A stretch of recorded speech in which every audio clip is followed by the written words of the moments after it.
Okay, imagine this for a second. What if just like kicking off your shoes and walking barefoot could actually improve your health? Yeah, it sounds almost too simple, doesn't it? It really does. But that's pretty much the core idea behind grounding, or sometimes people call it earthing. It's about directly connecting your body to the Earth's electrical charge. Right. So the big question we're tackling today is, can this simple contact, really give us actual benefits, maybe even help with healing? That's what we want to dig into. We'll be looking at the science or what science there is, the potential upsides, and uh, how people are actually trying this out. And what's really interesting is this basic idea of an electrical exchange, right? Exactly. The Earth itself has this, well, electrical charge, and when we make direct contact, our bodies can interact with that energy. It's like a very subtle, maybe fundamental way we're meant to interface with our environment. Totally. And the main hypothesis, they call it the earthing hypothesis, suggests the Earth's surface carries a negative electrical charge. So skin-to-earth contact means we potentially absorb electrons. Okay. Now, this is where it gets really cool. These electrons are thought to act almost like antioxidants, helping to neutralize those unstable molecules, free radicals in our bodies. Ah, the free radicals. Yeah. Yeah, they can cause damage if they build up. Right, like tiny bits of rust inside us. But, and this is important, we need to be clear, this is not the same as those grounding techniques people use for anxiety, the mindfulness kind. That's a crucial distinction, definitely. We're talking about a physical electrical connection to the planet itself. Yes. The earthing we're discussing focuses squarely on that physical link and what it might do physiologically. Okay, so how do you actually do it? Well, the traditional ways are probably what first spring to mind. Like walking barefoot. Exactly. On grass, sand, mud, just plain old dirt, Uh-huh. or even just lying on the ground. Mm. And, swimming in the ocean or a river or a lake, that feeling afterwards, that counts too. Being immersed in natural water, right? Yeah. And for anyone who gardens, getting your bare hands right in the soil, that's also a form of grounding. And if you think about it, these traditional ways, well, that's how humans lived for millennia, right? Yeah. We were constantly in direct contact with the earth. That's a great point. It's only really, relatively recently, with shoes becoming ubiquitous and living in cities insulated from the ground, that this connection has been, well, reduced for so many people. Which brings us neatly to the modern methods, because let's face it, not everyone can just stroll barefoot in a park every day. True. So there are products now. Loads of them. There are grounding mats you can put on the floor or use for yoga, even under your desk while you work. Okay. Then you've got bed sheets, pillowcases, mattress pads, all made with conductive stuff like carbon or silver threads woven in. So you're grounded while you sleep. Apparently. Yeah. And there are grounding socks, special shoes, wristbands, ankle bands, even little sticky patches. It's quite the industry. Wow. Yeah. And you can see the logic, right? Yeah. They're marketed towards city dwellers, people who maybe don't have easy access to natural surfaces. Some even plug into the ground pin of a wall socket or have wires you stick directly into the earth outside. Which, of course, raises the question, can these gadgets truly mimic the effect of direct skin-on-earth contact? I mean, the goal is that electron transfer. That's the million-dollar question, isn't it? How effective are they?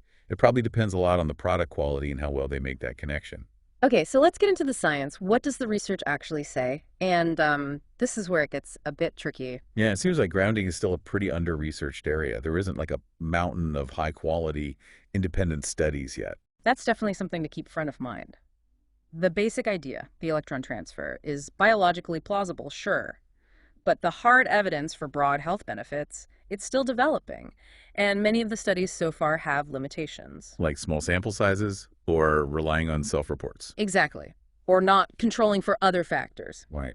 But that said, some studies have explored if grounding could be, a helpful option for things like inflammation, heart health, muscle recovery after exercise, chronic pain, even mood. Okay, let's look at a couple. There was one from 2018, I think, with massage therapists. Right. They worked and slept grounded for 4 weeks.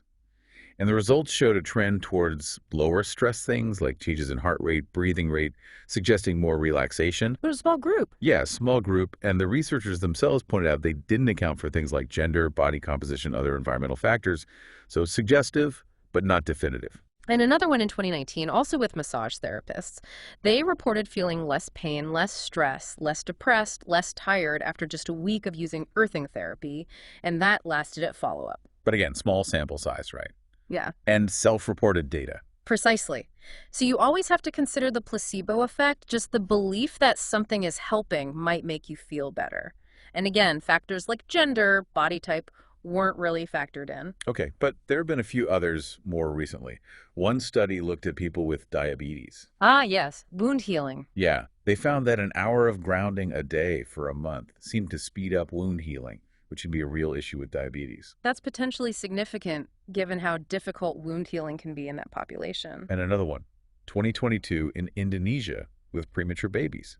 It suggested that an hour of grounding daily for 30 days might shorten the duration of acute respiratory infections. Interesting, but the researchers were very clear. Much more research is needed, especially with infants and children. You have to be incredibly cautious there. Absolutely. So the takeaway seems to be lots of these studies are small, rely heavily on what people say they feel, or involve therapy people do themselves. Yeah. Makes it hard to say for sure grounding caused this benefit. It does. But despite those limitations, there was a review article, a summary, published in the Journal of Environmental and Public Health. It looked across the available studies at the time. And what did that conclude? Well, it suggested that, based on the existing evidence, grounding appears to do several things. Improve sleep, normalize the daily rhythm of cortisol, that's the stress hormone, reduce pain, reduce stress, shift the nervous system towards the rest, and digest mode, the parasympathetic state. Oh, sounds good. Increase heart rate variability, which is generally seen as a marker of good cardiovascular health and stress resilience, speed up wound healing, and maybe even reduce blood viscosity, making blood less thick. Wow, okay, that's quite a list of potential effects, even with the research caveats. It is. And digging into some specifics from that summary is quite compelling. Let's take sleep and cortisol. There was an 8-week study. People had issues with pain and sleep. They used these grounded sleep systems, those conductive sheets connected to the earth. And they reported that their daily cortisol patterns normalized. It's pretty significant because cortisol is deeply involved in inflammation regulation. Right, it usually peaks in the morning to get us going, Yeah. then drops off. Exactly. And messed up cortisol rhythms are linked to lots of chronic issues. These participants also reported sleeping better, less pain, less stress.